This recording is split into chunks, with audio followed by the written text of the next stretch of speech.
สวัสดีครับสวัสดีคุณผู้ชมและผู้ติดตามทั้งหลายนะครับสวัสดีผู้ให้กำลังใจทุกคนสวัสดีผู้กำลังเดินผ่านคลิปนี้หรือกำลังเจอคลิปนี้อยู่คลิปวิดีโอนี้อยู่คือผมจะมาเล่าเรื่องชีวิตประจำวันตลอดเลยนะครับนะทุกคลิปแต่ละวันก็ไม่เหมือนกันนะฮะก็เมื่อวานก็ผมไม่ได้มาเนาะเมื่อวานก็เน็ตก็ไม่มีผมอัปโหลดวิดีโอลง YouTube ไม่ได้ก็เลยกลับมาในวันที่27วันเสาร์เย็นนี้ก็จะได้คลิปหนึ่งนะครับจะได้1คลิปนะครับผมก็ขอสวัสดีทุกคนนะถ้าใครเห็นคลิปวิดีโอนี้อย่าลืมให้กำลังใจเช่นกันนะครับผมให้กำลังใจพี่ๆทุกคนนะครับนะไหนๆก็เราเรียนมือถือเราเสียเงินมือถือแต่ละวันแต่ละเดือน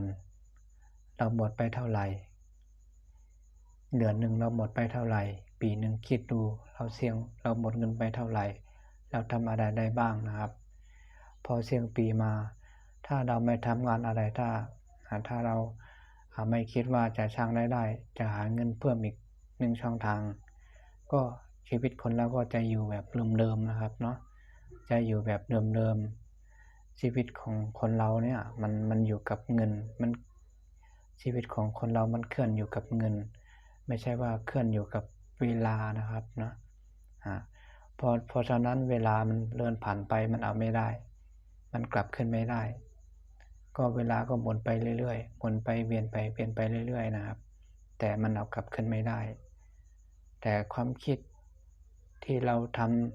ำบางสิ่งบางอย่างมันสามารถจะเอากลับมาได้นะครับแต่เวลานั่นแหละไม่ได้จริงๆนะครับทุกคนก็เข้าใจตรงนี้บ้างเนาะก็ยังไงก็ขอขอบคุณทุกคนนะครับถ้าของคุณมีเป้าหมายอะไรดีสวัสดีปีใหม่ปี2569ปี2026นี้